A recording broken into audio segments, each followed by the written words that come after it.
What's going on, y'all? This is Bud Elliott here of the Nolecast, and I'm coming to you really, guys. This is a second straight week that I have a Winstant reaction podcast to do. Not an instant, but a Winstant. Let's go ahead and talk about this thing. All right.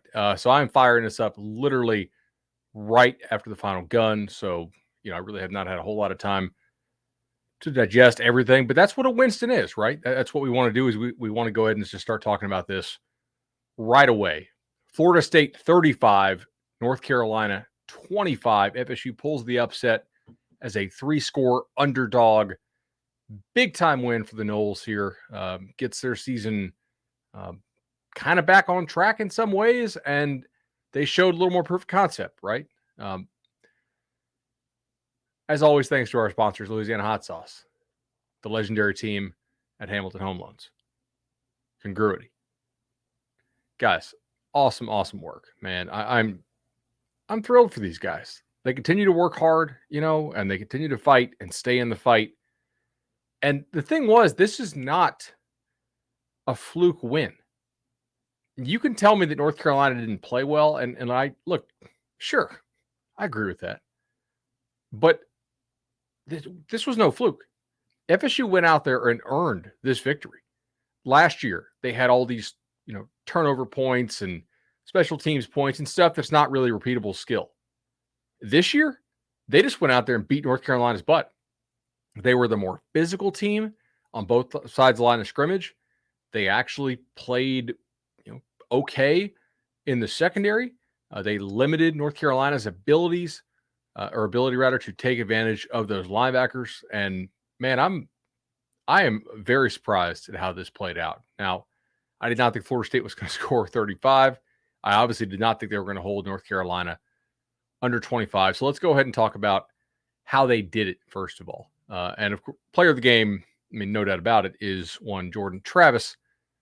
Florida State only threw 13 passes in this game. Now, of course, they had more dropbacks than that, and very few passes down the field. But when they did throw it down the field, they connected, right? They had a 32-yarder and they had a 44-yarder. They basically beat North Carolina running the football over and over again, working a little bit of screen game and running Jordan Travis and Jashaun Corbin and Treshaun Ward. And that was basically it. FSU out there 383 yards rather. North Carolina 432, but obviously yards per play tells a tale, as we know on this podcast. 7.1 in FSU's favor to 6.4 for North Carolina. I'm going to go here. How about this? We talk about post-game win expectancy. You go out there, you put up those kind of stats, you play that game that same way, 98% for the Noles. 98% post-game win expectancy. Yo, that is that's not playing around. That is some serious post-game win expectancy there and some real domination for the Seminoles. So, a couple things I want to point out here. First of all, field position, not much different, right? It wasn't like FSU was gifted tremendous field position and then, North Carolina was always stuck in their own end. Not the case, right? Average yards to go on field position, North Carolina had 72, FSU 71. So basically about the same there. Not really a huge difference. But man, just the consistency of the run game, I thought was the first key I want to point out here. Florida State, and this is something I was noticing as they were going on the broadcast. So FSU had only 12% of runs that were stuffed for 0 or no gain, and I believe that actually that includes the kneel downs, stopped runs, right? So runs that were stopped for 2 or less. Only 27%. Now, you might think that's not great, but guys, this is Florida State, right? They have had a much tougher time with that this year. We just got done talking about how bad their run game was on a down-to-down basis. And Brendan Sonnone had the great stat of how, 90% of their rushing yards on the season or whatever it was on 5 or 6 carries. And ultimately, that is a marked improvement against the defensive front for North Carolina that had actually been pretty damn good this year. Bohasic and some of those guys inside are good football players. FSU was very, very strong running the football today. 70, I believe it was a 76% rushing success rate. Is that right? Let me look at the math on this to make sure that I'm not telling y'all something that that is not true. Gosh, that is really, really strong. If that's true, I'm looking here. Wow, that is just incredible.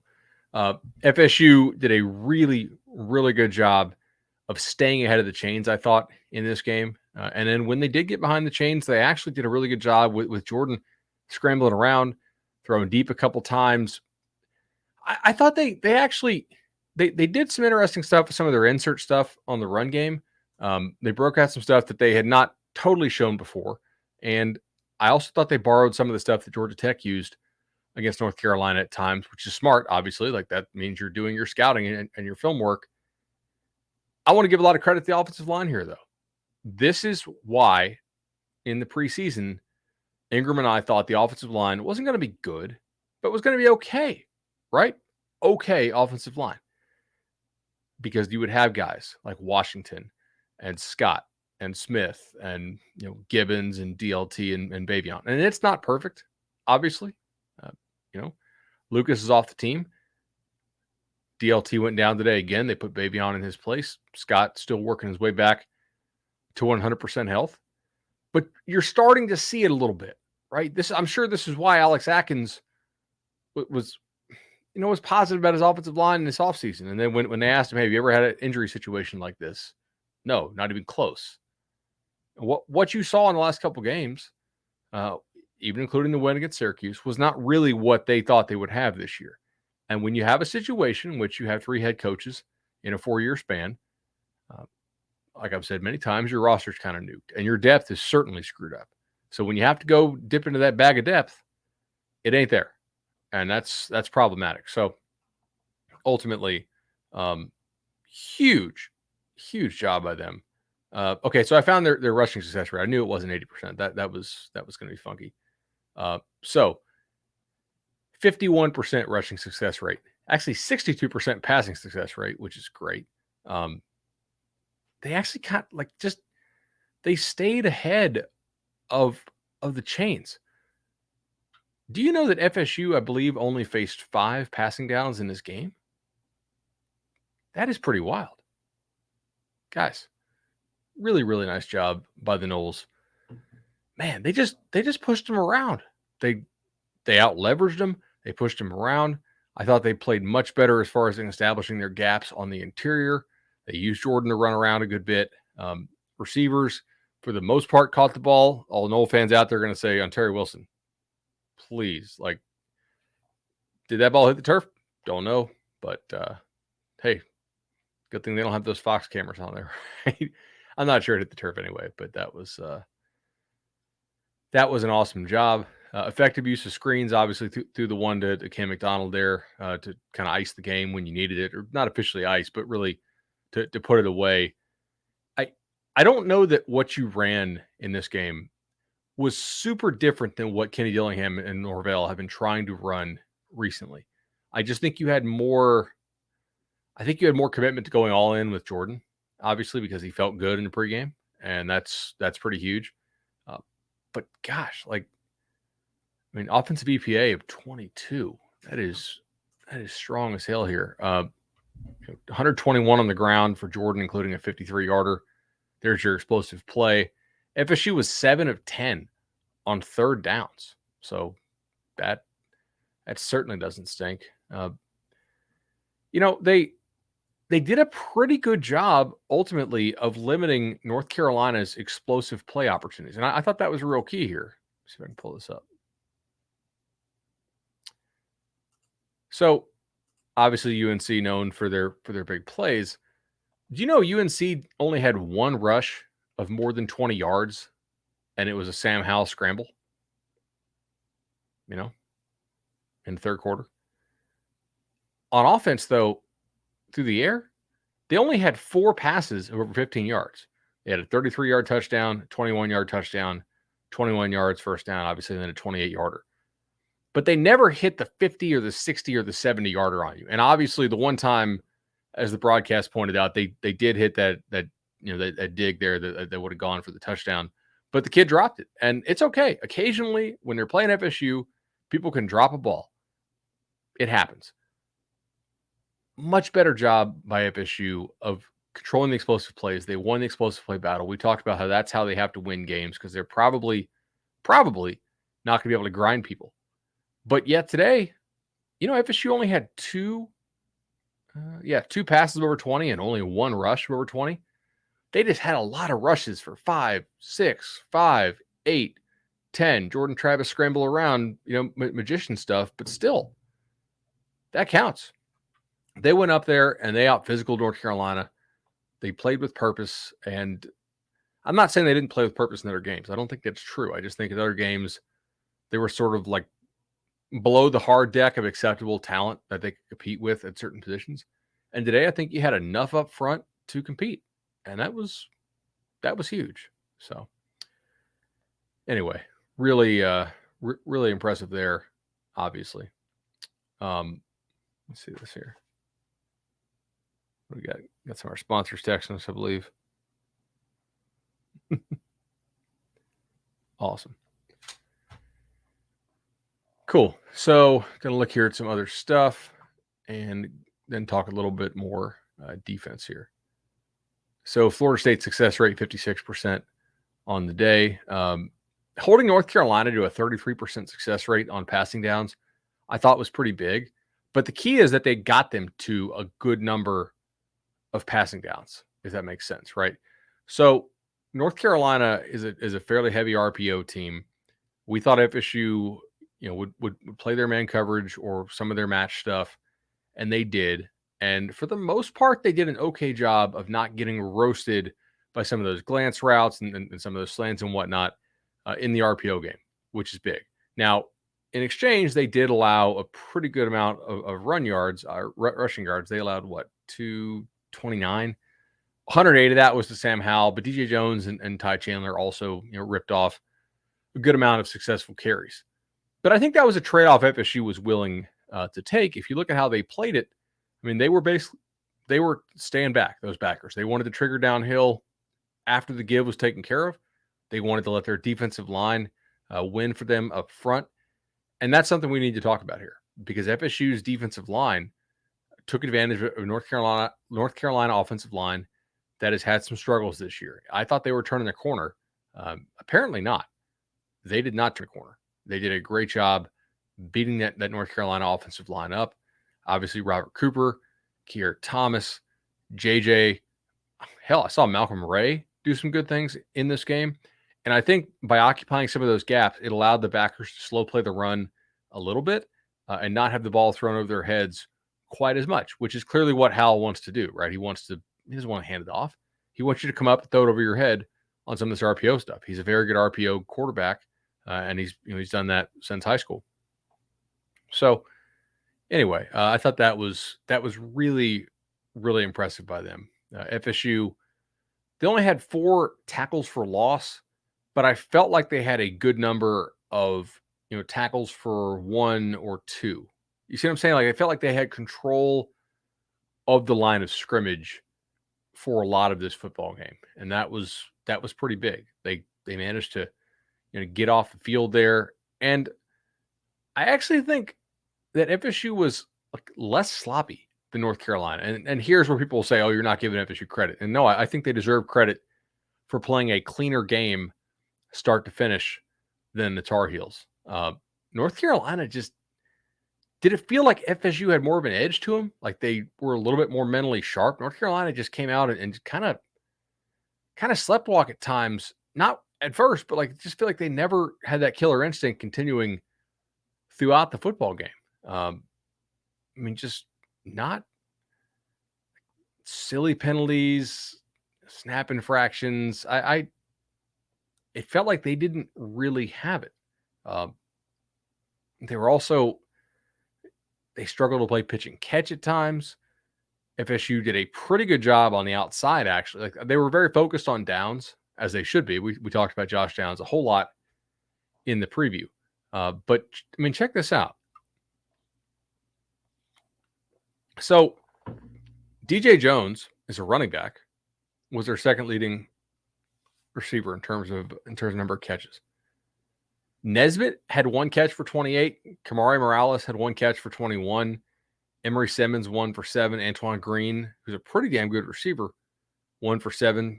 Garrett Walston 1 for 4. I mean, it was 9 catches on 16 targets for Josh Downs for 121 yards. So yeah, Josh Downs is a stud. All right, we got it. And he got his. But at what cost? I mean, force feeding the ball. North Carolina ran 68 plays. Almost a quarter of those plays targeted Josh Downs. And I'm sure a lot of those Sam Howell scrambles probably were intended to go to Josh Downs, at least at first. That's kind of concerning if you're UNC. My point here is that guys like Jerrion Jones and Jarvis Brownlee and Kevin Noles and those guys on the outside actually did a really good job, I think, of holding up in their own single coverage. That was encouraging. Obviously, Sam Howell throws a bad ball down there, and Jerrion Jones finds it and picks it. That's allowed. It's okay. That's not going to happen all the time. Sure. But for today, it did. It absolutely did. And that was big time. So that was the formula, right? Don't allow the ball to be thrown over your head from the linebacker spot. Make sure the defensive line wins up front to where you're controlling the run game enough. I'm sure UNC would tell you they're fairly happy with their run game, but maybe not in love with it. They probably would have wanted to get more out of it based on how Florida State was trying to play it. And then hope like hell that your corners can hold up on the outside, especially when North Carolina puts Downs in the slot and you're going to have to give him some extra attention. And indeed, those corners, I think for the most part, did hold up on the outside. So, very encouraging there. Going to go through here some more stuff. So I can find this. There's something I'm looking for here.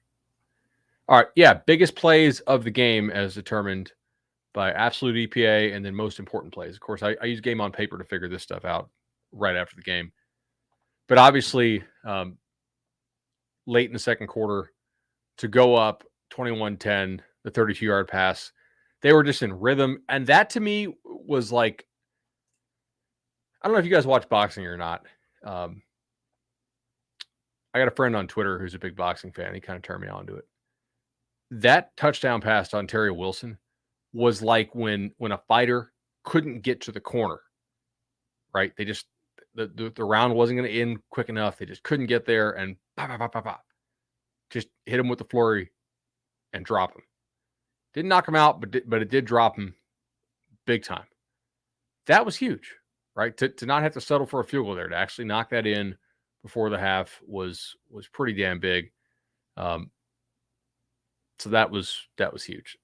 Another one that really right before that, like the swing and momentum in this game, because there was a time when it looked like, okay, North Carolina is going to come back here, retake the lead. That pick by Jerrion Jones that I just mentioned, absolutely huge, because FSU goes down right after that and they score the touchdown. And that is probably at least a 10-point swing, maybe a 12-point swing if you think about kind of the average number of points North Carolina would have scored on that red zone trip had they not thrown that pick. Jordan Travis' 53-yard run to start scoring, absolutely huge. Who else do we need to praise in this game? Turnover free is certainly the way to be. So that's huge right there. I just thought the special teams didn't do anything to lose the game, and kickoff return EPA much better than it was last game, actually in the positive ranks there, just with some fair catches and just not doing anything absolutely crazy. Middle 8, okay, nothing really there. Looking here for some more stuff. Tackles for loss. North Carolina, 2. We talked about, I think 3 shows ago, we said, hey, where can this team get better? And where does it just kind of have to live with it? And I said, look, the only thing that really I think might matter, that might actually get better, is the offensive line. I actually think I put this on a Noles 24/7 message board post as well. said, like, because if you get those guys back and healthy, your quarterback is probably not going to get a whole lot better this year. Although if Jordan gets healthier, that'd be nice, right? And ultimately, you probably here, won't get better receiver play very much. But obviously, McLean, nice catch there. But if the offensive line gets back and gets healthy, that could really help you out quite a bit. And those guys are slowly getting healthier. They got the bye week coming up. That's nice. You get your second win of the season. You should beat UMass. Maybe you steal one more. Hell, maybe you steal two more. I don't want to get greedy here, but like, it's possible. This is not a game I thought you were going to win in the preseason at all. But I certainly didn't think you were going to lose to Jacksonville State. I think this team still has that in them, but it's good to see that they also have this in them. And that's a real key, right? We're establishing kind of the upper and lower bounds of what this team can do. And look, other teams will play this offense better than North Carolina did. I thought they did out-scheme North Carolina in a different way. Like, UNC didn't allow nearly as many explosive runs as normal, but FSU did hit a lot of consistently successful runs, which is obviously big. Different teams will play this offense differently. If Jordan Travis stays healthy, though, and you commit to this, I think this will give you a chance to win a couple more ball games. Do I think you'll get to a bowl game? Probably not. It seems unlikely, but I mean, before today, I had this team. Let me see here. I mean, before today, I thought this team was probably going to win 3 games. Now I think it can win 4 games. Maybe if they, by some miracle, 5 games, right? We'll have to see. Getting the offensive line healthier was very big. Jordan being healthy enough to where you could commit to a full Jordan style game plan, really big. 6.4 yards of play allowed is bad, but some of that was chunky. Some of that was towards the end of the game when you had an 18-point lead, obviously, and you played very good red zone defense. And even in the preseason, we said this team's going to have to play good red zone defense. Look at the size of your linebackers, right? Lundy and Gaynor, and at the time Dix. We kind of slowly learned that they probably wasn't going to be in there much. And look at the size of your corners, and look at the size of your defensive line. You got a big group there. This is a team that needs to not allow explosive plays and then try to win it in the red zone, in that compressed area where size matters more. And they did that here. I mean, take a look at North Carolina's job that they did in the red zone. North Carolina, 7 scoring opportunities. FSU only 5. However, points per scoring opportunity. And scoring opportunity, right, is when you get a first down inside of the opponent 40. So that's what that is, just so you guys know. FSU, 5.6 yards or points per opportunity. This is Bill Connolly's stat, by the way. 3.4 points per opportunity for North Carolina. That's a big difference. That's a huge difference. I mean, on a per trip basis, if you extrapolate, that's basically the game. FSU was much better after North Carolina crossed midfield on both sides of the ball. That was pretty damn big. Anyway, great job by the backs.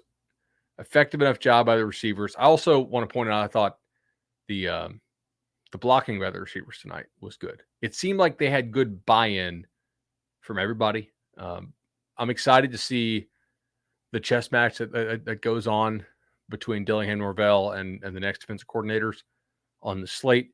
Maybe some teams will play these pullers a little bit differently. Maybe FSU will do a little bit more RPO stuff coming up. We heard the broadcast apply the word RPO a couple times, but ultimately, not a terrible broadcast. I'm sure we'll get a lot of really good questions out there from this, and we'll be back with our Monday episode. But guys, I mean, unless I'm forgetting something here, this is the best Florida State win since when? Tweet that at me at Nolecast. Let me know. This is the best Florida State win since what game?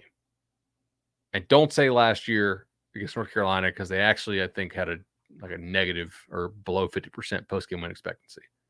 Like, when's the last time FSU actually went out and convincingly beat a team that we know is at least a good team? Like, North Carolina is not a great team, but they don't suck.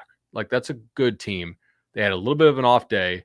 They showed an opening, and Florida State said, boom, we're knocking that door down. You showed us the crease.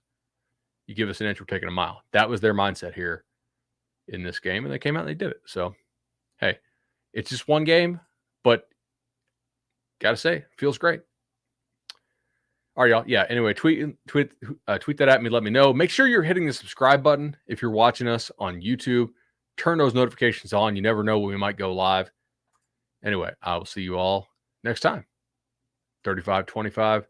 This has been the Nolecast, Winstant Reaction Podcast.